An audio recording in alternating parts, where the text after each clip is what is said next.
Joining me now, I'm so honored to have Brad Lander, former New York City comptroller, and now the Democratic nominee for Congress in New York's 10th District.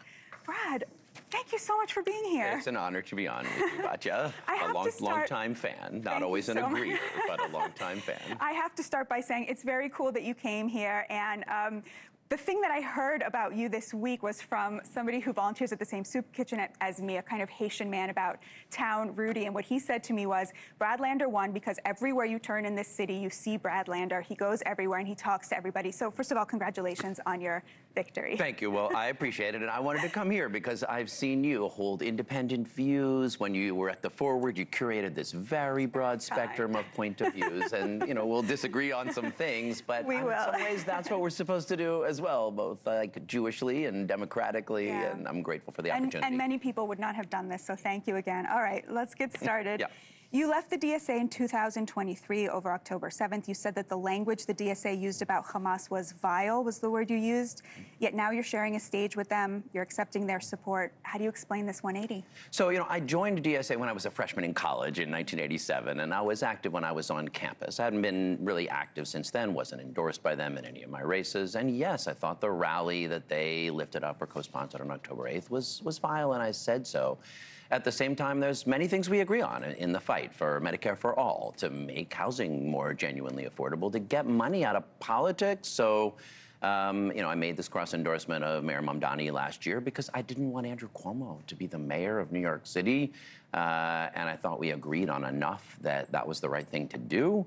And he is focused on an affordability agenda in New York City. And I did try hard in my race to focus on the things that matter to the voters, both in my district, on housing, on healthcare, on money in politics. But why wasn't that vile Hamas rally a deal breaker? I mean, you would never share a stage with Donald Trump, but he supports lowering the cost of housing, right? Whatever Trump has done is a deal breaker. Why was support for Hamas not a deal breaker from the DSA? Well, DSA doesn't support Hamas. You'll have to have them on to talk about their views. There was a rally that they advertised, essentially, and I thought it was terrible, and I said so. And I met with their leadership afterwards, and I told them directly. And I'm really clear about, you know, we can talk about it, about my point of view on Israel and Palestine. There's some things I agree on, some things I disagree on. But those bigger goals of the ways that our current electoral system is failing working people with a broken status quo that's serving wealthy special interests and not working people, you need a team to fight together with. My, you know, political home for most of the last several decades has been the Working Families Party and will continue to be. But I will work with folks who want to do the things I think we need, like unrig our healthcare system or tax the wealthiest folks. So there is no red line on the left after which you would no longer share a stage with someone. Will you campaign with Daria-Liza Chevalier, for example, who doesn't believe Israel exists, who wiped her hands with the American flag, hates America, hates Israel? Will you campaign with her? I mean, you'll have to have her on herself. She's now the Democratic nominee to be a member of Congress. So yes, you will? I will support her in her general election, just like I'll support Tom Suozzi and Laura Gillen and theirs, who have point of views far to my right. So is there a red line beyond which someone is so anti-Semitic you won't share a stage with them? I mean, for sure, and I don't think that Daria-Liza is anti-Semitic. I urge you to have her on. She disagrees strongly about Israel, but I don't believe she has any animus for or ill will toward Jews. If I thought someone did, absolutely. If I thought that they had hate in their hearts, if I thought they were jeopardizing our safety, then no, I would not campaign with them. You know that many, many Jews feel that Mamdani is endangering the safety of Jewish New Yorkers. I hear this every Believe me, I'm sure I hear it more than you. So Jews are feeling so much fear and anxiety right now. I mean, anti-Semitism rises in times of war, in times of fascism, and we're amidst both. And you see it, I think, most dangerously on the right, but you see it on the left as well. From both, there's no doubt it's coming from both places. Two people because he thought they were Jews in D.C. He chanted the same thing you chanted, free, free Palestine. I mean, that's vile, yes, but there's a big difference. I mean, that was vile anti-Semitism, and I called it out the day it happened, and I try to do it every time when people graffitied the homes of the board members of the Brooklyn Museum, and I thought they were targeting them because they were Jewish, not having anything to do with policies toward Palestine. I'll call it out. But yes, I'm for a free Palestine because I don't think Israelis will be truly safe until Palestinians are free. And to me, there's just no contradiction between standing up for Palestinian human rights, as you have done. I mean, when you supported Issa Amro And on this very show, we're calling for people to pay attention to the protest in Gaza right now against Hamas.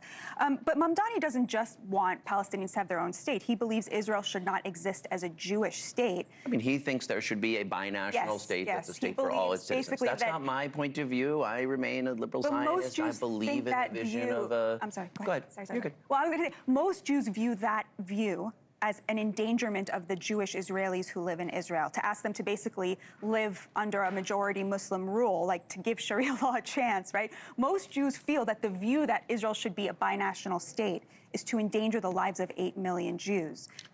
I mean, there are many Jewish anti-Zionists who also believe in the vision of a binational state. Albert Einstein, who they asked to be the president of Israel, had concerns that Jewish sovereignty wouldn't work well. This is a debate to have. I disagree with the mayor on this point, but I do not believe that he is endangering the lives of Jews. Here in New York City, he kept Jesse Tisch on as police commissioner. He grew the funding for the mayor's office to combat anti-Semitism. How Israelis and Palestinians are going to learn to live together, and whether that's, as I think you and I think it should be, is in two states that each, Israel with a majority of Jews, but protecting the full equal rights of its Palestinian citizens, and a Palestine with a majority of Palestinians, but there'll be some settler, minority Jewish members there. That makes sense to me, but there's people promoting a binational state or confederation. Palestinians and Israelis are going to have to sit down at the table and figure this out. And by calling for change to end a system that, look, I do think is essentially apartheid, that's not anti-Semitism, that's politics. So Zohran Mamdani came under a lot of criticism for this comment that he made at a rally. I think you were at the rally. It was for your campaign, and the other two that he endorsed. Let's play that. Now is the time of monsters. These monsters take many forms today. In those who fund television ads that blanket the airwaves with misleading and bad faith attacks about Claire, Brad, and Dari. Those who would rather spend far more on political contributions than they would ever be made to pay in taxes. In AIPAC, for whom the only thing more frightening than democracy being allowed to run its course is an end to genocide and Netanyahu's wars. This demonization of AIPAC as monsters who are undermining American politics, what's best for America, you yourself actually called this anti-Semitic. Can we pull this up? In a quote to the New York Times, you said that these tropes about AIPAC, about Jewish money and power are anti-Semitic, and then you said, but I have to talk about it in that way. I mean, how do you justify acknowledging that it is anti-Semitic to talk about Jewish support for Israel in this way and then doing it just for political expediency? Not for political expediency, because I think what AIPAC is doing is corrosive for American democracy, is bad for Israel, is bad for Palestinians, is bad for the world at this point. When I said I feel like I have to, it's because I think what they're doing is dangerous and, yes, bad for Jews and Palestinians and the United States. But and that's what I meant when I said... AIPAC is just an avenue for pro-Israel American Jews to fund the candidates they like. Why should American Jews have less of a right to give money to candidates? Well, to be clear, I have, when I say I think we need dark money out of politics, I always make clear I'm talking about Wall Street PACs and crypto PACs and AIPACs and private equity spending and AIPAC. I think that kind of super PAC, dark money, is bad for our politics. Here in New York City, I passed the strongest independent expenditure disclosure act anywhere in the country. And I think it's important to put it in that broader framework. If you over-focus, particularly on AIPAC relative to other dark money, then I think you got to dig a little deeper. But yeah, I also think that AIPAC's upholding unconditional U.S. military support for Netanyahu's wars has been really terrible, like catastrophically bad. And I feel compelled to talk about it because those are my beliefs. They're very Jewish beliefs. Other Jews can disagree with them. And does it make me feel a little queasy? Just like when Marco Rubio said that Netanyahu persuaded Trump to go into war with Iran. Like, I don't think Marco Rubio was being anti-Semitic, but it borders on dangerous tropes. how to talk about, but you can't not talk about it. So to me, you try to be as careful as you can. I use the words, you know, I try to choose my words carefully. I try to come everywhere to talk about it. Believe me, on the left, they know I want there to be a Jewish and democratic Israel. But so, you know, I get called a Zionist baby killer as often as a capo. Well, but that's the point, is you're seen... I wouldn't use either of those words. I would say, here's my point of view. And that's why I'm here. But you are seen by many Jews as sort of whitewashing the people who hate us and want to kill us and seek to do us wrong. And, I don't believe they hate us or want to kill us. Well, all right. Final question. Final question. On whether there should be a Jewish state. Okay, final question, which gets to the heart of this. Mrs. Mamdani posted a photo of herself on Election Day in which she told people to go out and vote and mentioned 2 of the 3 candidates who her husband had endorsed.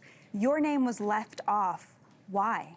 I mean, look, I was proud to have the mayor's support in this race. I was proud to cross-endorse him a year ago. You'll have to, you know, I can't speak for her politics. Why do you think she left you off? I mean, look, I guess I'll say something a little different. If I think of myself as like anyone in Israel, it's standing together. It's this group of Israelis and Palestinians fighting for equal rights. And they just formed a political party. And I am so proud of them, Omdim Biachad, standing together. They're on the boycott, divestment, and sanctions list. It's part of why I don't participate in BDS. They're fighting for Palestinian human rights and equal rights. But they do it in a way that not everyone views as, you know, that some people view as normalizing. So, you know, I speak up for my politics. I try to tell you who I'm, you know, like what I think and what I'm fighting for. And I think right now in New York City, something really hopeful is moving. And I guess I would ask you and other Jewish New Yorkers to take like one breath. You know, Shabbat is approaching.